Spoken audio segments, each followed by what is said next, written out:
Praise the lord. మీ అందరికీ ప్రభు పేరిట వందనాలు, శుభాలు. నేటి దేవుని వాక్య ధ్యానాంశం.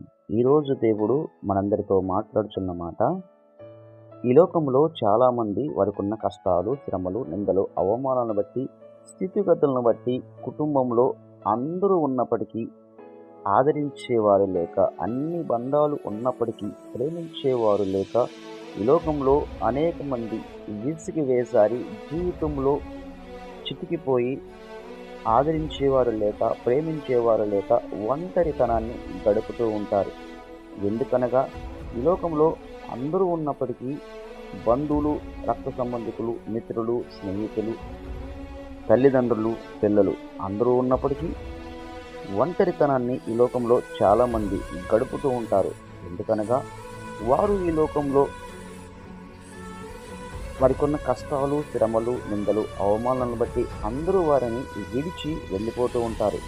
కానీ దేవుడైతే అలాంటి వారితో చేస్తున్న వాగ్దానం ఏంటంటే, వారిలో ఒంటరి అయిన వాడు 1000 మంది అగును, ఎన్నిక లేనివాడు బలమైన జనమగును.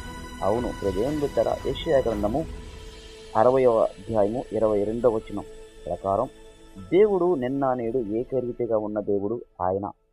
నిన్ను నన్ను మనందరినీ శాశ్వతమైన ప్రేమతో ప్రేమిస్తున్నాడు. ఈ లోకంలో తల్లిదండ్రుల ప్రేమ, భర్త భార్యల ప్రేమ, అన్నదమ్ముల ప్రేమ, బంధువులు, రక్త సంబంధికులు, మిత్రులు, స్నేహితుల ప్రేమ అది కొంతకాలం మాత్రమే, తాత్కాలికంగా ఈ లోకంలో మనతో ఉండొచ్చు. కానీ దేవుని ప్రేమ మాత్రం నిరంతరము మనతోనే ఉంటుంది. ఆయన శాశ్వతమైన ప్రేమతో మనల్ని ప్రేమిస్తున్నాడు. ఎందుకనగా దేవుడు ప్రేమస్వరూపి.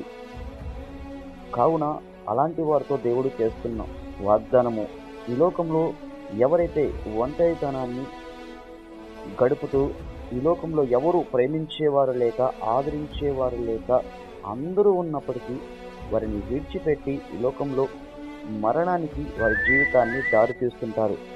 కానీ దేవుడు మాత్రం అలాంటి వాడు కాదు. ఆయన నిన్న నేడు ఏకరీతిగా ఉన్న దేవుడు, ఎన్నడూ విడువని ఎడబాయని దేవుడు.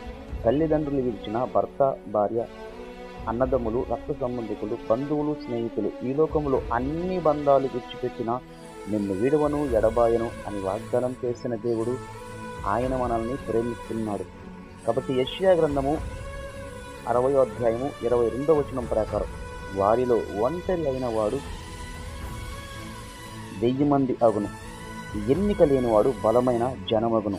నిజమే ప్రియమైన దేవుని బిడ్డలారా, ఈ లోకంలో ఈ వాగ్దానం మన జీవితంలో